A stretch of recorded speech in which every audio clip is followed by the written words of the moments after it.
નમસ્કાર દર્શક મિત્રો, બી ઇન્ડિયા ન્યૂઝમાં આપનું સ્વાગત છે અને હું છું આપની સાથે દક્ષા ખીચડી। બીઝેડ સ્કેમના આરોપી ભૂપેન્દ્ર ઝાલા આવશે જેલમાંથી બહાર। જ્યાં બિલકુલ આપને જણાવી દઉં કે ભૂપેન્દ્ર ઝાલાને હાઈકોર્ટ જામીન દ્વારા મંજૂર કરવામાં આવ્યા છે। હાઈકોર્ટ દ્વારા જામીન પર તેઓને મંજૂર કરાયા છે। સાથે સાથે ભૂપેન્દ્ર ઝાલા 8 મહિને જેલમાંથી આવશે બહાર। રોકાણકારોને 172 કરોડ રૂપિયા ચૂકવવાના બાકી છે। રોકાણકારોની તમામ રકમ 1 વર્ષમાં કોર્ટમાં જમા કરાવવાની બાંહેધરી આપવામાં આવી છે।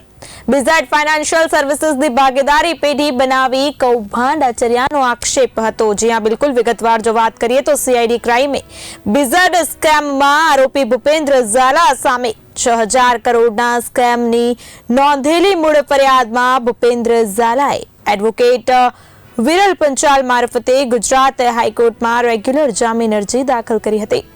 જેની પર સુનાવણી બાદ ગુજરાત હાઈકોર્ટે ચુકાદાને અનામત રાખ્યો હતો। જે રીતે વાત કરવામાં આવે, ચુકાદો જાહેર થતાની સાથે જ હાઈકોર્ટે ભૂપેન્દ્ર ઝાલાને રેગ્યુલર જામીન આપ્યા છે। ત્યારે ઉલ્લેખનીય છે કે ભૂપેન્દ્ર ઝાલાએ ગુજરાત હાઈકોર્ટને રોકાણકારોના રૂપિયા 1 વર્ષમાં કોર્ટ સમક્ષ જમા કરાવવાની બાંહેધરી આપી છે, જેનો કોર્ટે હુકમમાં ઉલ્લેખ કર્યો છે। સાથે જ ઝાલાને જામીન મળતા તે 8 મહિને જેલથી બહાર આવશે।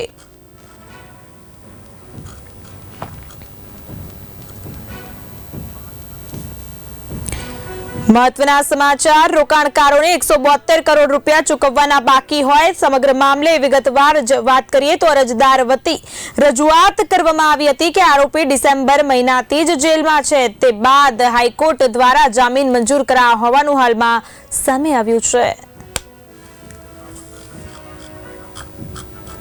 તો આ મામલે વધુ માહિતી સાથે સાબરકાંઠાથી મારા સંવાદદાતા દિગેશ કડિયા જોડાઈ ચૂક્યા છે। દિગેશજી, બીઝેડ સ્કેમના આરોપી ભૂપેન્દ્ર ઝાલા 8 મહિને જેલમાંથી બહાર આવશે, શું કહેવું છે આપના બાબતને લઈને?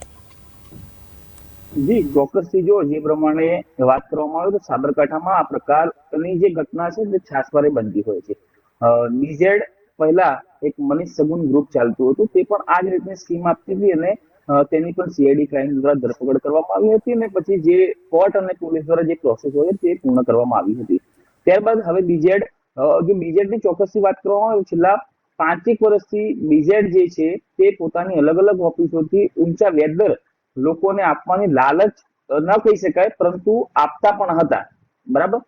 હવે જો ખાસ કરીને વાત કરવામાં આવે તો છેલ્લા 1 વર્ષથી આ સમગ્ર જે ઘટના હતી તે જોવા જઈએ તો જે સીઆઈડી ક્રાઇમ દ્વારા જે કેસ દાખલ કરવામાં આવ્યો, ધરપકડ કરવામાં આવી, કોર્ટની પ્રોસેસ પૂર્ણ કરવામાં આવી, એટલે કે ક્યાંક ને ક્યાંક સાબરકાંઠાના બીઝેડના જે સમર્થકો છે તેઓનામાં ક્યાંક ને ક્યાંક અત્યારે હાલ ખુશી જોવા મળી રહી છે।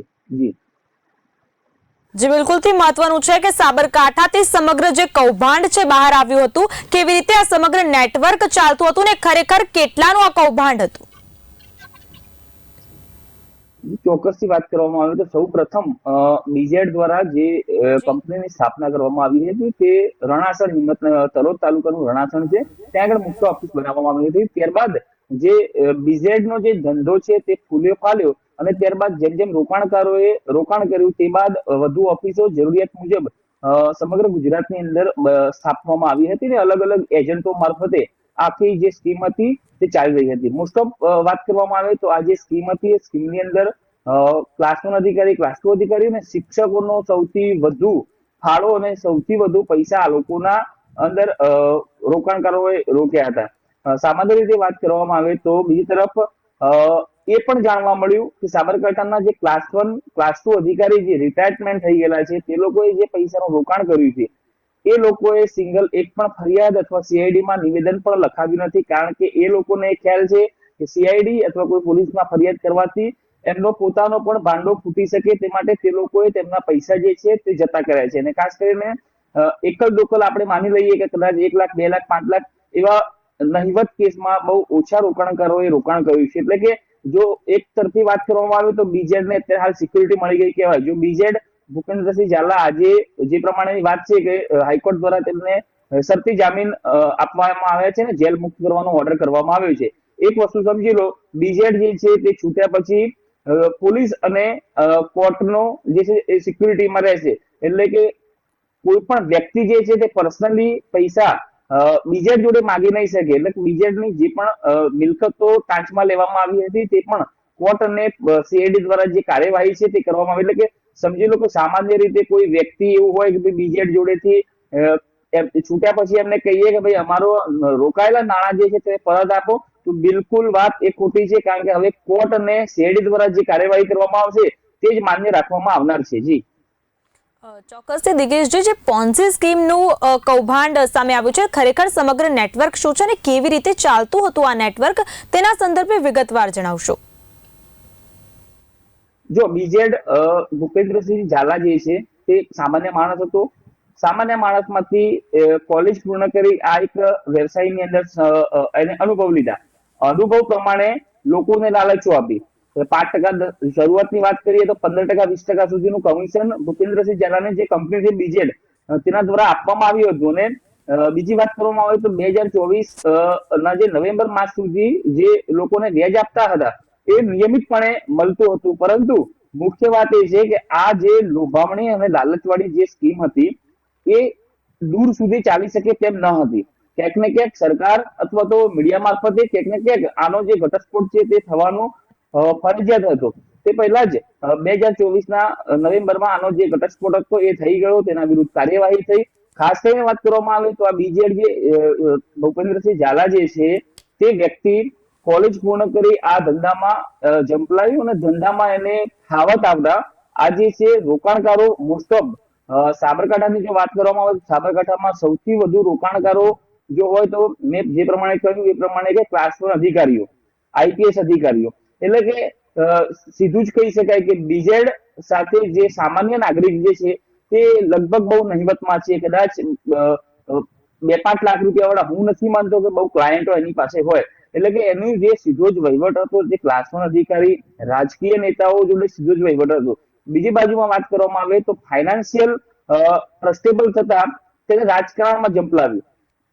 2024માં જયારે ઇલેક્શન હતું તે વખતે તેને જે રાજકીયમાં ઝંપલાવ્યું અને હિંમતનગરની પાસે 5-7 કિલોમીટર દૂર નેશનલ હાઈવે ઉપર આવેલ આર્ગ્યુરમાં તેને એક ગ્રોમોર ઇન્સ્ટિટ્યૂટ કરીને એક કેમ્પસ છે, શૈક્ષણિક કેમ્પસ ખરીદ્યું હતું. ત્યાંથી તેને રેલી નીકળી હતી અને કલેક્ટર સાબરકાંઠા ખાતે ફોર્મ ભરવા આવ્યા હતા. પ્રથમ એવો કિસ્સો હતો, જેસીબી વડે ફૂલ વર્ષા કરવામાં આવી હતી અને પબ્લિક જે છે તે પબ્લિક પણ પુષ્કળ હતી. એટલે ક્યાંક ને ક્યાંક લોકોમાં એક માનસિકતા એવી ફેલાઈ ગઈ કે ભૂપેન્દ્રસિંહ ઝાલા સામાન્ય માણસ જે હતો તે બીજેડમાં એને પૈસા રોકાણ કરે અને પછી આવી રીતે તે જાહો જલાલી વાળી જિંદગી જીવતો હતો. એટલે ક્યાંક ને ક્યાંક લોકો જે હતા તે તેની સાથે પ્રેરાયા હતા અને જે તેનું નેટવર્ક જે હતું તે પાવરફુલ નેટવર્ક હતું.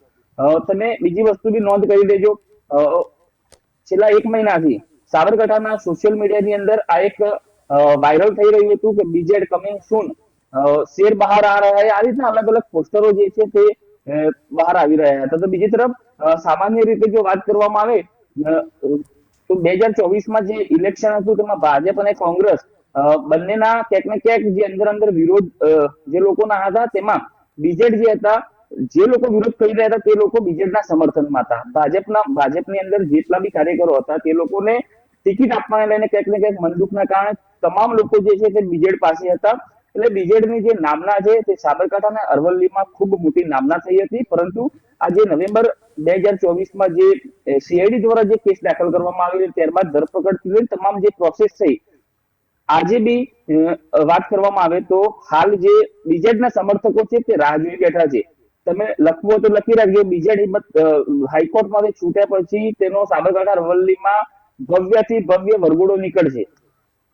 જી બિલકુલ દિગેશજી, આપ અમારી સાથે જોડાયેલા રહેજો. આગળ પણ આપની પાસેથી માહિતી મેળવતા રહીશું. હાલમાં અમારા સંવાદદાતા અરવલ્લીથી અલ્પેશ રાઠોડ જોડાઈ ચુક્યા છે. અલ્પેશજી, સવાલ લઈને આવીશ આપની સમક્ષ. બીઝેડ કૌભાંડ મામલે ઝાલા બહાર તો નાણાં ક્યાં, તે પ્રશ્ન ઉભો થઈ રહ્યો છે. શું કહેશો આ બાબતને લઈને? ચોક્કસથી પહેલા તો બીજેડ કૌભાંડ એ શબ્દ જ ખોટો છે. આ કોઈ સ્કેમ ના કહી શકાય, આ એક આર્થિક ગુનો ગણી શકાય. આર્થિક ગુનો એટલે કે જીપીઆઈડી એક્ટ હેઠળનો ગુનો કહેવાય. આ કોઈ ફોજદારી ગુનો નથી. આની અંદર જે છેલ્લા 8 મહિનાથી એટલે કે ડિસેમ્બર માસમાં જે ભૂપેન્દ્રસિંહ ઝાલાની અટકાયત કરવામાં આવી એ ત્યાં સુધી બીજેડ તરફથી રોકાણકારોને સમયસર વ્યાજ અને વળતર પણ ચૂકવવામાં આવતું હતું. પરંતુ જ્યારે સીઆઈડીએ અટકાયત કરી ભૂપેન્દ્રસિંહની, ત્યારબાદ આ પેમેન્ટ ચૂકવણા બંધ થઈ ગયા છે, જેના કારણે આ એક સ્કેમનું સ્વરૂપ લઈ ચૂક્યું છે. પહેલા તો આ અરજી, નનામી અરજી મુખ્યમંત્રી કક્ષાએ કરવામાં આવી કે ભાઈ બીજેડે 6,000 કરોડ રૂપિયાનું સ્કેમ કર્યું છે અને એની જોડે એની અંદર નેતાઓ, અભિનેતાઓ અને શિક્ષકો, અધિકારીઓ પણ મોટા પાયા પર જોડાયેલા છે. પરંતુ પોલીસની અથવા તો સીઆઈડીની તપાસમાં આજ સુધી કોઈ પુરાવા આવા મળ્યા નથી. શરૂઆતમાં 6,000 કરોડથી ચાલુ થયેલી ચર્ચા 450 કરોડ અને હવે 172 કરોડે પહોંચી છે. 172 કરોડમાંથી ભૂપેન્દ્રસિંહ ઝાલાએ પોતે આ પૈસા ચૂકવવા માટે તૈયારી દર્શાવી છે, જેના અંતર્ગત કોર્ટ દ્વારા 5 કરોડ રૂપિયા ડિપોઝિટ સ્વરૂપે જીપીઆઈડી એક્ટ હેઠળ જમા કરાવવા આદેશ કર્યો હતો. એ રકમ જમા કરાવી દીધી છે. ત્યારબાદ સુનાવણી થયા પછી ફેસલો અનામત રાખવામાં આવ્યો અને આજે એનો જજમેન્ટ આપવામાં આવ્યો છે, જેમાં ભૂપેન્દ્રસિંહ ઝાલાએ પોતે 1 વર્ષની અંદર ક્રમશઃ તમામ 172 કરોડ એટલે કે 122 કરોડ રૂપિયા ચૂકવી આપવાની બાંહેધરી આપી છે, એટલે કે ખાતરી આપી છે. 54 કરોડ રૂપિયાની સંપત્તિ જપ્ત કરવા માટે જીપીઆઈડી એક્ટ હેઠળ કાર્યવાહી થઈ રહી છે અને 5 કરોડ રૂપિયા ડિપોઝિટ જમા થઈ છે. એટલે એવું કહી શકાય કે હવે રોકાણકારોના પૈસા પરત મળવાની આશાઓ બંધાયેલી છે.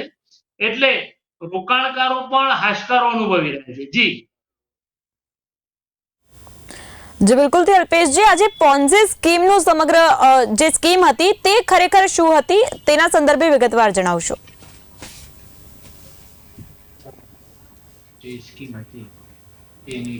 અલ્પેશજી, પોન્જી સ્કીમ તો ના જ કહી શકાય. પોન્જી સ્કીમનો મતલબ એવો થાય કે જે પૈસા છે રોકાણ કર્યું છે એ રોકાણની અવેજમાં મોટું વળતર આપવાની લાલચ આપી હોય. હા, એટલું જરૂર કહી શકાય કે આ સ્કીમની અંદર 4% કરતા વધુ વ્યાજ આપવાની મૌખિક ખાતરી આપવામાં આવી હતી.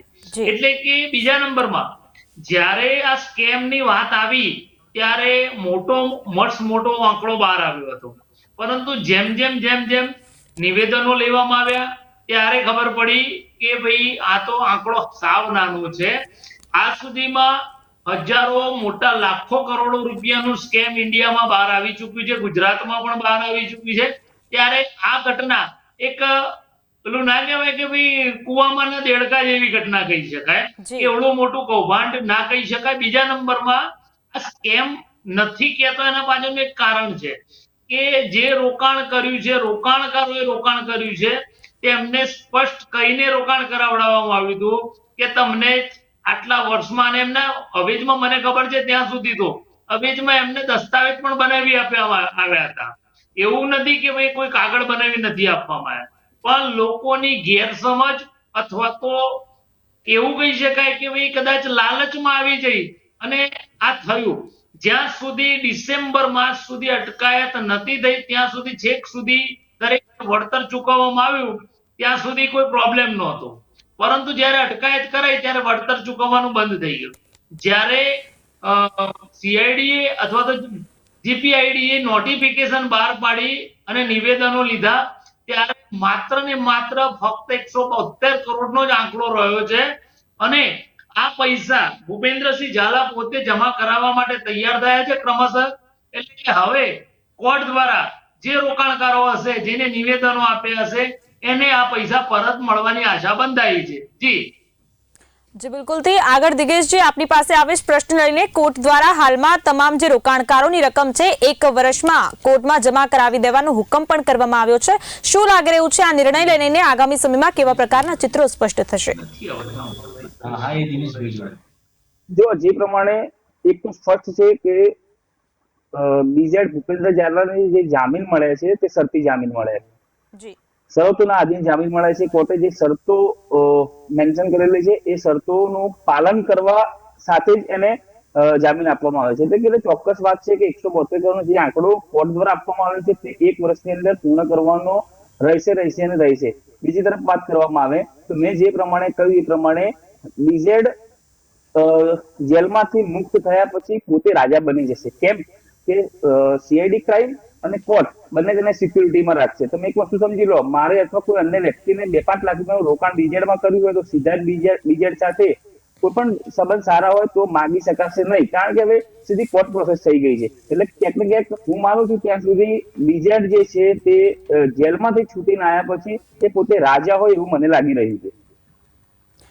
ચોક્કસથી દિગેશજી, બીઝેડ ફાઇનાન્શિયલ સર્વિસીસની ભાગીદારી પેઢી બનાવીને કૌભાંડ આચર્યાનો જે આક્ષેપ લગાવવામાં આવ્યો હતો તે ખરેખર શું હતું તેના સંદર્ભે જણાવશો.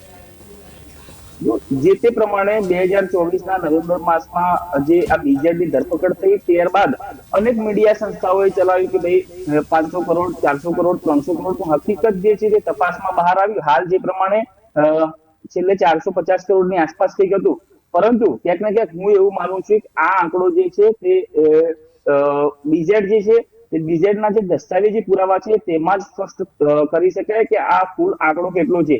તેની જે વેબસાઇટો છે, તેની જે એપ્લિકેશનો છે, તમામ એપ્લિકેશન વેબસાઇટ સીઝ કરવામાં આવેલ છે. એટલે કે ચોક્કસથી કહી શકાય કે આની જે પૂર્ણ તપાસ થઈ નથી. બીજી તરફ વાત કરવામાં આવે તો સીઆઈડી ક્રાઇમમાં પણ પૂરેપૂરી તપાસ જે છે તે સીઆઈડી ક્રાઇમ દ્વારા પણ કરવામાં આવી નથી. કારણ એવું છે કે સીઆઈડી જે ક્રાઇમ છે તેને વર્ષ 2024ના નવેમ્બર માસમાં બીજેડની ધરપકડ કરી, પરંતુ બીજેડ આજકાલના તો અહીંયા આવ્યા નતા. બીજેડ છેલ્લા 5-7 વર્ષથી બીજેડ ફાઇનાન્શિયલ નામની આવી કંપની ચલાવતા. સામાન્ય રીતે તમે એક વસ્તુ સમજી લો, મુખ્યમંત્રી કે પ્રધાનમંત્રી આવવાના હોય તો આઈબી ને ખબર હોય કે ભાઈ આ વ્યક્તિ વિરોધ કરવાનો છે, તો આઈબી ને પણ ખબર નથી કે આટલું મોટું સ્કેમ ચાલતું હતું. બીજી વસ્તુ, સાબરકાંઠાની અંદર સિલસિલો રહ્યો છે. હાલ બીજેડનો મુદ્દો છે. 5-7-10 વર્ષ અગાઉ મનીષ સગુન નામનું એક ગ્રુપ હતું, તેનું પણ આ જ કામ હતું અને તેની પણ ધરપકડ સીઆઈડી ક્રાઇમ દ્વારા કરવામાં આવી હતી. એટલે કે ચોક્કસ હું તો ટૂંકમાં એટલું માનું છું કે બીજેડ જેલમાંથી છૂટ્યા પછી કોર્ટ જે પ્રમાણે નિર્ણય કર્યો છે, કોર્ટે જે પ્રમાણે નિર્ણય કર્યો છે તે પ્રમાણે બીજેડ ચાલશે, તો બીજેડને કોઈ પણ જાતનો વાંધો મને લાગતો નથી કે થઈ શકે.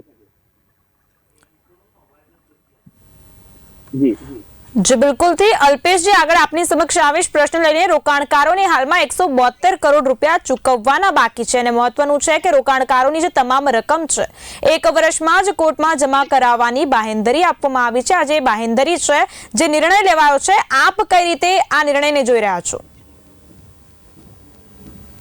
ચોક્કસથી કોર્ટ દ્વારા જે નિર્ણય આપવામાં આવ્યો છે અને ભૂપેન્દ્રસિંહ ઝાલાના વકીલ વિરલ પંચાલે જે રીતે દલીલો કરી, જે રીતે ખાતરી આપી, એ અંતર્ગત પહેલા મહિને 1 કરોડ રૂપિયા, બીજા મહિને 2 કરોડ રૂપિયા, ત્રીજા મહિને 3 કરોડ રૂપિયા, એમ ક્રમશઃ 1 વર્ષ સુધીમાં આ પૈસા એટલે કે 122 કરોડ રૂપિયા કોર્ટમાં જમા કરાવશે અને 54 કરોડ રૂપિયાની મિલકત જે સીઝ કરેલી છે એમાંથી બાકીના પૈસા મેળવી અને 5 કરોડ રૂપિયા ડિપોઝિટ ભરાઈ ચૂકી છે.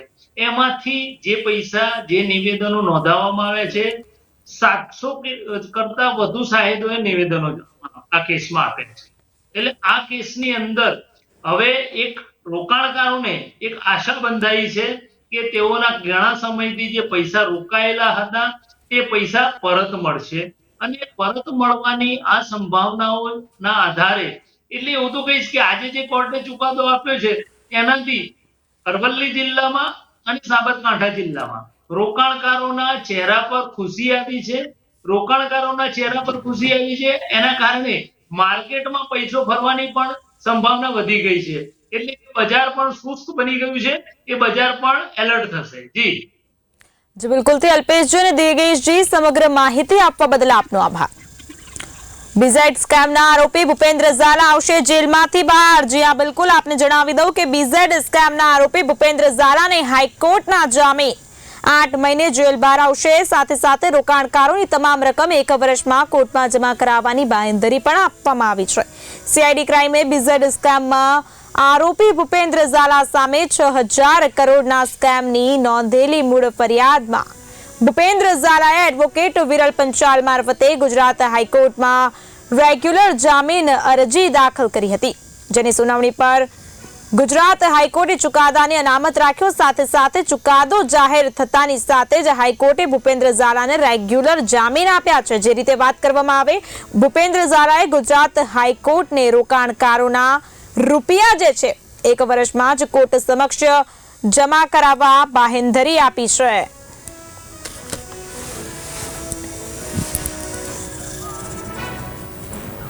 ગ્રાઉન્ડ રિપોર્ટમાં હાલ બસ આટલું જ। વધુ માહિતી સાથે થશે પુનઃ મુલાકાત। ત્યાં સુધી જોતા રહો બી ઇન્ડિયા, ભરોસો ગુજરાતનો। નમસ્કાર।